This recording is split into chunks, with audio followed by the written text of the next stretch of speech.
मैं सिर्फ ये कहना चाहता हूं कि हम मास्टरमाइंड्स को नहीं पकड़ पाते, उनके मोहरों को पकड़ लेते हैं, मास्टरमाइंड तक नहीं पहुंच पाते। और आपने चूंकि बाबरी मस्जिद का जिक्र किया है, दाऊद इब्राहिम ने भी यही जिक्र किया था। दाऊद इब्राहिम ने भी यही कहा था कि बाबरी मस्जिद टूट रही है तो मुझे भी जो है वहां पर जाके खून बहाना है, और उसने मुंबई के अंदर ऐसा किया। ये बातें तो ऑन रिकॉर्ड है। तो क्या ये सोच कहां ले जा रही है? मतलब दाऊद इब्राहिम ने किसको क्या कहा ये मैं नहीं जानता सर, ये तो लेकिन आप भारतीय हैं, मैं आपसे सवाल पूछना चाहता हूं जी कि 1947 से 1993 तक इस देश में एक घटना आप बता दीजिए बड़ी, जिसमें आतंकवाद की इतनी बड़ी घटना हुई हो। 46 साल तक हमारा देश शांतिपूर्ण रहा, शकील भाई, इस देश में शकील भाई आप भूल गए ऑपरेशन ब्लू स्टार हुआ है। आप भूल गए पंजाब में आतंकवाद था। आप भूल गए कि आपके नेताओं की हत्या ही आतंकवाद के चलते हुई है। भूल रहे हैं ना, आप भूल गए। अरे दीपक जी आप भूल रहे हैं ना। मैंने कहा पहले ही कि पंजाब और कश्मीर को छोड़ के आप इतनी जल्दी भूलते हैं। मैंने पहले ही अपने इसमें कहा है कि पंजाब और कश्मीर को छोड़ के ऑपरेशन ब्लू स्टार कहां हुआ? पंजाब और कश्मीर से बाहर क्या? नहीं तो आप देश से पंजाब और कश्मीर को अलग कर रहे हैं, फिर बोल रहे हैं कितनी प्रॉस्पेरिटी हम लेकर आए। आप देश से पंजाब और कश्मीर को अलग कर रहे हैं। नहीं, मैंने कहा कि वो सीमित क्षेत्रों में था। आप बात को ट्विस्ट नहीं कीजिए। अरे लोग चैनल पर देख रहे हैं, आप बड़े प्रतिष्ठित पत्रकार रहे हैं। मैंने पहले ही कहा कि पंजाब और कश्मीर को वो राज्यों में सीमित था वो मामला। चलिए, मैंने आपका तर्क माना। नजमा जी के पास चलता हूं सेम सवाल के साथ। नजमा जी, कहना यह है लब्बो लुआब में कि चूंकि राम मंदिर बाबरी मस्जिद का मुद्दा उठा, जिसका शिलान्यास भी माननीय राजीव गांधी ने प्रधानमंत्री रहते हुए किया था, उसके बाद ही वो मुद्दा एक बड़ा मुद्दा बना, उसके चलते आतंकवाद देश में बढ़ गया। अगर शकील भाई मैं गलत समझ पाया हूं तो माफ करिएगा। नहीं, मैंने कहा कि उसके कारण भी जो होम ग्रोन टेररिज्म बढ़ा है। मैं ये कह रहा हूं कि जो होम ग्रोन टेररिज्म की बात हो रही है, होम ग्रोन टेररिज्म 1993 से पहले हम लोग नहीं सुनते थे। 1993 के बाद से हम लोग होम ग्रोन टेररिज्म सुनने लगे हैं, वो मैंने कहा।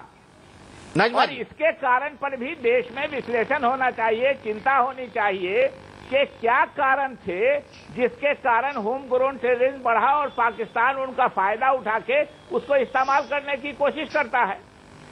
नजमा जी, पाकिस्तान से हमारी दुश्मनी या कश्मीर के मामले पे 1993 के पहले भी थी। वो चुप होंगे तो मैं बोलूंगी। नहीं, चुप हो गए शकील भाई, बिल्कुल चुप हो गए। जी बोलिए। नहीं, मैं डिस्कशन की बात कर रही हूँ, मैं उन्हें चुप नहीं कर रही जी।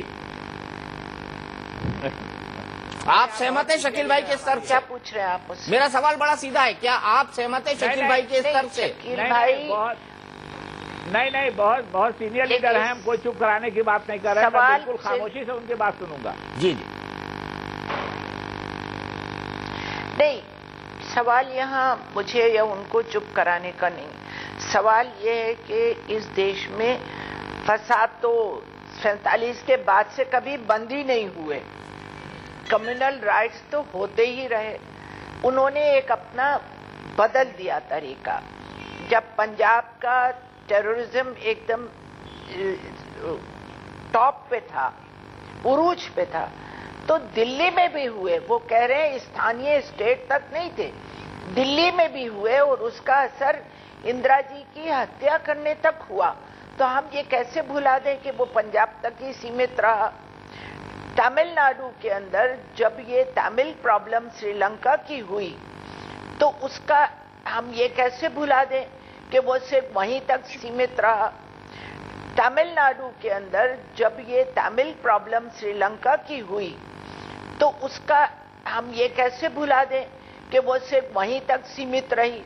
राजीव जी को अपनी जान देना पड़ी उसके लिए, लोंगोवाल को जान देना पड़ी अपनी। तो ये बातें एक जगह देश में मैं इन बात से सहमत नहीं हूं कि देश में कहीं एक ही स्थानीय रूप पे एक ही स्टेट में रहे। उनका रिपरकेशन हर जगह हुआ है। कश्मीर के अंदर जो वाकयात हुए उसका रिपरकेशन भी पूरे देश के अंदर हुआ है। और ये आतंकवाद कश्मीर की वजह से पाकिस्तान ने फैलाया।